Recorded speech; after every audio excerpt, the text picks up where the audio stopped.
Like, do we have a shared sense of purpose? It's funny, like your purpose as an organization is sometimes evolving and changing, but do we agree on what it is? And do we share that? Does that drive us?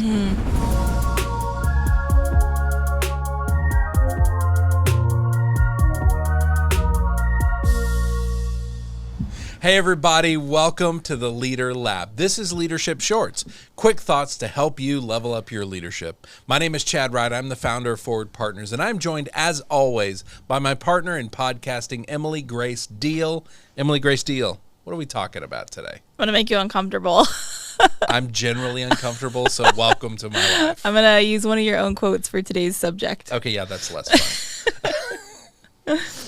As leaders, we should create teams to be something, not just do something. This is something, interestingly, I can't remember where I said this or when I said this, but I'm sure I said this because we run into this a lot. Yeah. We are so focused on doing, and we focus so exclusively on that, we don't establish how we're going to be as a team. And this kind of goes back to last episode. We talked about defining language.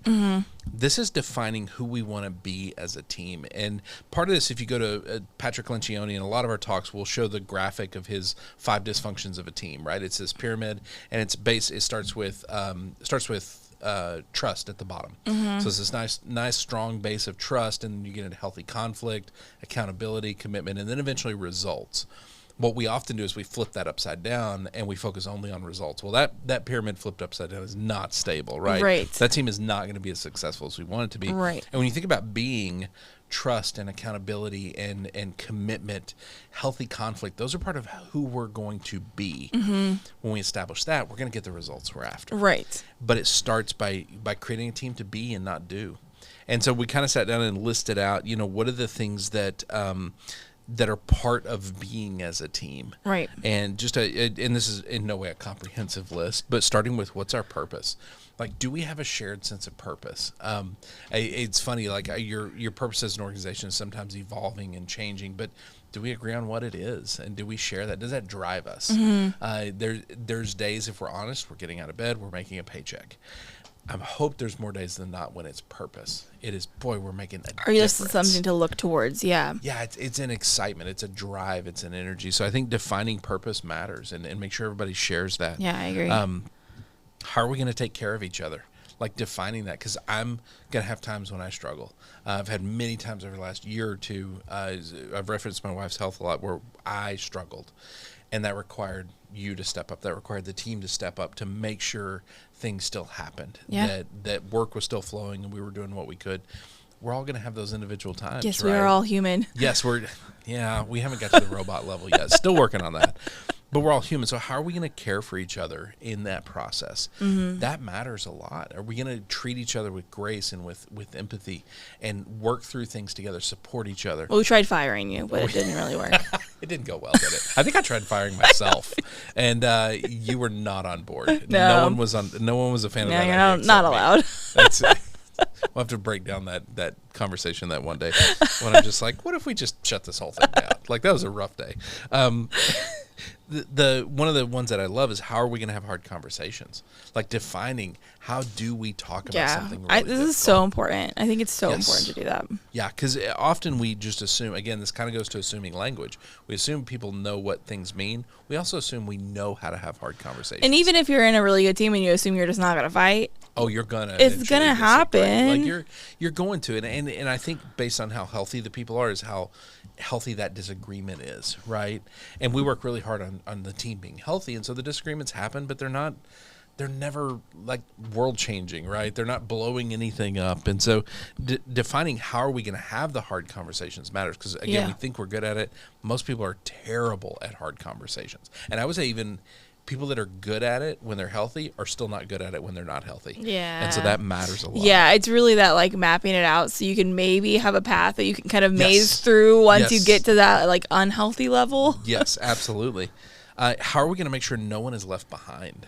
Like, I think that's a thing in this constant drive for growth and more and more and more. And what I'm saying here is not that we never fire anybody. Like there's times when people have to go. There's times when it is not the right fit. And it just You needs to outgrow happen. them. Something. Exactly. But we're not just going to leave people behind. We're not going to let people stay stuck. Yeah. We're going to make sure we're developing them and bringing them along, or we're helping them find something else. But we're not content just to leave them where they're at. Like, Right. how are we going to do that? Defining that ahead of time is helpful. And the last thing we wrote down was, how are we going to serve our clients together? Like defining that we are here for service. And what does that look like? And I think for most teams, defining that, we just assume, well, we're going to do the work. Right. Yeah, but how are we going to do the work? What is, again, we went back to last episode, we defined excellence. Well, we want to do the work with excellence. And So let's here's what define that how, means to us. how are we going to help clients? What's the steps Yes. that we take? What are we doing to serve them? Yeah, and how do we know we're doing it well? And I think that's what you're defining here. And so I think there's something to this. And without this step, we're going to really struggle a little bit, because we're going to set out to do a thing. And we're creating a team to do a thing, not necessarily to be a thing. Yeah. And that's the piece we're always missing. And so if we can create this, if we can define all these things, we're taking that Patrick Lencioni 5 dysfunctions pyramid, flipping it back the way it needs to be, that's built on trust and accountability and healthy conflict. Right. Because we've defined it. Right. The agreement that this is the way we're going to Yes, do this. This is how we're absolutely. going to be. Yeah, so I think that it starts with defining some language and then defining, who do we want to be? We want our team to be something. What does that look like? Yeah. That really, really matters. Leaders, let's talk next steps. Have you created a team simply to do something or to be something? Does your team know what it means to be a part of that team? What is it that sets you apart? How are you going to care for each other? What is that purpose? How are you going to have hard conversations? When you can establish these frameworks, it's more likely to have these things happen. If you establish a framework for hard conversations, you're more likely to have hard conversations, which means that problems won't just stack up under the surface and become bigger and bigger and bigger until they explode. Being able to define what it means to be a part of your team is really, really helpful, because it sets a bar for who you want to be, not just what you want to do. And what you're going to find is, when you do this work and you talk about this often, you are being that team. You're going to do anything you want to do. You're going to do the things that you initially set out to do. But if you don't establish what you want to be, you're going to really struggle to get to what you want to do, to find that point of success. So I would encourage you to think about your team in that context and really have those conversations. Emily, if people want to send us questions, if they want to send us their definitions for what it means to be a part of their team, where would they send that to? To lab@forwardpartners.net. lab@forwardpartners.net. If they want to find us online, we are putting out social media content all the time about leadership on LinkedIn, Facebook, Instagram. Where do they find that? @ForwardPartner. @ForwardPartner. Thank you for co-hosting this podcast. Thank you. John, thank you for producing. Emily, thank you for sitting over there. Other Emily, by the way, thank you for sitting over there and make sure everything is running behind the scenes while we're doing this. And thank you for watching. Thank you for sharing this with leaders. Please share this with other leaders, especially team leaders that might need to have these conversations. We want to increase the reach and the impact of everything we do, and you are a big piece of that. We will see you next time right here in the Leader Lab for Leadership Shorts.